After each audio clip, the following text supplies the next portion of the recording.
आज बादल बड़े रंग से जात बा, कहीं कुछ बात बा ना। आज बादल बड़े रंग से जात बा, कहीं कुछ बात बा ना।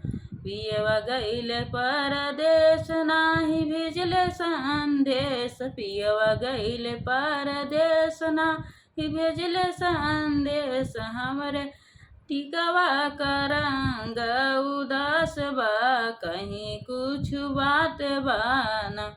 हमरे टिकवा का रंग उदास बा, कहीं कुछ बात बा ना। आज बादल बड़े रंग से जात बा, कहीं कुछ बात बा ना। आज बादल बड़े रंग से जात बा, कहीं कुछ बात बा ना।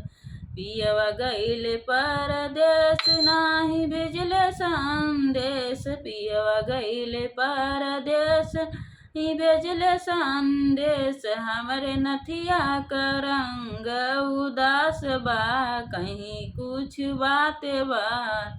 हमरे नथिया का रंग उदास बा, कहीं कुछ बात बा ना। आज बादल बड़े रंग से जात बा, कहीं कुछ बात बा ना। आज बादल बड़े रंग से जात बा, कहीं कुछ बात बा ना।